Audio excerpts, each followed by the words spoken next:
एक चोर जब अपनी मृत्यु के निकट पहुंचा तो उसने अपने बेटे को पास बुलाया और कहा, बेटा, अगर तुझे चोरी करनी है तो गुरुद्वारा, धर्मशाला या किसी भी धार्मिक स्थान के पास मत जाना। उनसे जितना दूर रहेगा उतना सुरक्षित रहेगा।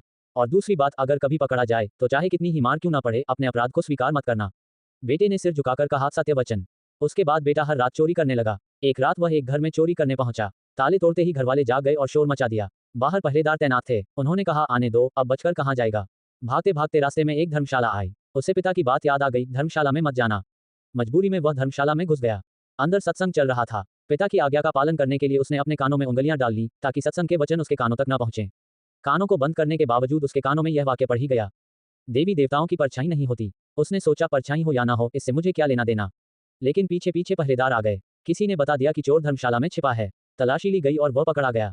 पुलिस ने उसे बहुत मारा, लेकिन उसने अपना अपराध स्वीकार नहीं किया। उसे राजा के सामने पेश किया गया। वहां भी उसे खूब पीटा गया, पर उसने मुंह नहीं खोला। चोर देवी का भक्त था। पुलिस ने उसे फंसाने के लिए एक ठगिनी को बुलाया। ठगिनी ने देवी का रूप धारण किया। पुलिस से मिली होने के कारण उसके आते ही जेल के दरवाजे अपने आप खुल गए।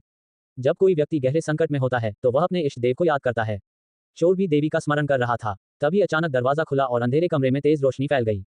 देवी के स्वर में ठगिनी बोली, हे भक्त, तूने मुझे याद किया और मैं आ गई। तूने अच्छा किया कि अब तक अपना अपराध स्वीकार नहीं किया। अब मुझसे सच सच कह दे, अगर तूने चोरी की है तो मुझे बता दे, मैं तुझे तुरंत मुक्त करवा दूंगी। अपने इष्ट को सामने देखकर चोर अत्यंत प्रसन्न हुआ। वह सच बताने ही वाला था कि अचानक उसकी दृष्टि देवी की परछाई पर पड़ गई। तुरंत उसे सत्संग का वही वचन याद आ गया, देवी देवताओं की परछाई नहीं होती। वह समझ गया, ये देवी नहीं, कोई छल है। वह रुक गया और बोला, माँ, मैंने कोई चोरी नहीं की। अगर की होती तो क्या आपको पता न होता। जेल के बाहर बैठे पहरेदारों को यकीन हो गया कि यह व्यक्ति निर्दोष है। अगले दिन राजा को बताया गया कि यह चोर नहीं है। राजा ने उसे मुक्त कर दिया। जेल से बाहर आने के बाद चोर ने सोचा, सत्संग का केवल एक वचन सुनकर मेरी जान बच गई। अगर मैं पूरी जिंदगी सत्संग सुनूं तो मेरा जीवन ही बदल जाएगा। उस दिन के बाद उसने चोरी का रास्ता छोड़ दिया और नियमित रूप से सत्संग में जाने लगा। धीरे धीरे वही चोर एक महात्मा बन गया। श्री राम जय राम जय जय राम।